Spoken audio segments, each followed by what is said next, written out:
الذين إذا أصابتهم مصيبة قالوا إنا لله وإنا إليه راجعون. ഒരു മരണവാർത്ത അറിഞ്ഞു കഴിഞ്ഞാൽ പറയണേ സഹോദരാ, ഇന്നാ ലില്ലാഹി വ ഇന്നാ ഇലൈഹി റാജിഊൻ. ഫിഖ്ഹിന്റെ ഭാഷയിൽ ഇസ്തിർജാ നടത്തുക എന്നാണ് പറയുന്നത്. ഇന്നാ ലില്ലാഹി പറഞ്ഞു കഴിഞ്ഞാൽ, ഒരു മരണം അറിഞ്ഞിട്ട് ഇന്നാ ലില്ലാഹി പറഞ്ഞു കഴിഞ്ഞാൽ, മഹാനായ ബിശ്റുൽ ഹാഫി റളിയല്ലാഹു തആല അൻഹു വിടുന്നു പറഞ്ഞു തരികയാണ്, ഏതെങ്കിലും ഒരു മനുഷ്യൻ ഒരു മരണവാർത്ത അറിഞ്ഞിട്ട് ഇന്നാ ലില്ലാഹി പറഞ്ഞാൽ ആ മനുഷ്യന് വേണ്ടി 10 മലക്കുകൾ ദുആ ചെയ്യുമെന്നാണ്. ആ മനുഷ്യന് വേണ്ടി 10 മലക്കുകൾ ദുആ ചെയ്യുമെന്നാണ്.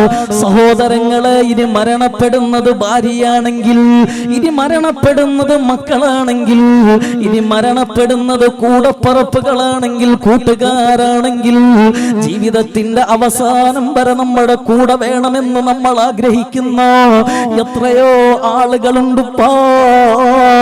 നമ്മുടെ ഭാര്യ നമ്മുടെ ജീവിതത്തിന്റെ അവസാനം വരെ കൂടെ വേണമെന്നാണ് നമ്മൾ ആഗ്രഹിക്കുന്നത്. നമ്മുടെ മക്കൾ നമ്മുടെ ജീവിതത്തിന്റെ അവസാനം വരെ കൂടെ വേണമെന്നാണ് ആഗ്രഹിക്കുന്നത്.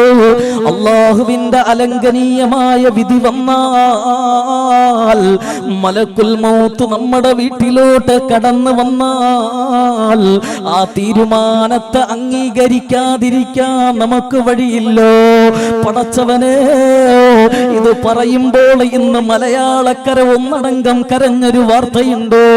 ദുബൈ അബൂദാബി വഴിയിലൂടെ സഞ്ചരിച്ചു പോയ ഒരു കുടുംബത്തിലെ 5 പേരാണ് അപകടത്തിൽപ്പെട്ടത്. 4 ആൺമക്കളാണ് വിട പറഞ്ഞു പോയത്. ഇന്ന് കണ്ടില്ലേ സഹോദരാ, ലത്തീഫ് എന്ന് പറയുന്ന ഒരു പ്രിയപ്പെട്ട പിതാവ് ദുബൈയിൽ തന്റെ 4 ആൺമക്കൾക്ക് അവസാനമായിട്ട് ചുംബനം കൊടുത്തു. അവിടെ സെറ്റിൽഡ് ആയിരുന്നടോ, അവിടെ താമസിക്കുന്നവരായിരുന്നടോ. മക്കൾക്കൊരു എൻജോയ്മെന്റ് ആകട്ടെ എന്നോർത്തുകൊണ്ട് തന്റെ ഭാര്യയും കൂട്ടിക്കൊണ്ട് അവിടുന്ന് ഒരു യാത്ര പോയതാണ്. തിരിച്ചു വരുന്ന വഴിക്ക് തന്റെ ഭാര്യയാണ് വാഹനം ഓടിച്ചത്. അല്ലാ, ചെറിയൊരു അശ്രദ്ധ പറ്റി. മക്കളെയൊന്ന് പുറകിലോട്ട് തിരിഞ്ഞു നോക്കി. അമിത വേഗത്തിലായതുകൊണ്ട് വാഹനം ആക്സിഡന്റിൽ പെട്ടു.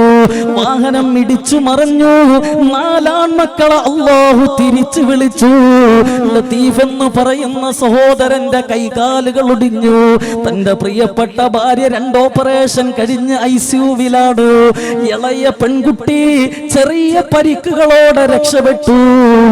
ഇന്ന് ദുബൈയിൽ എത്രയോ മുസ്ലിമീങ്ങളാണ് ഒരുമിച്ച് കൂടിയത്.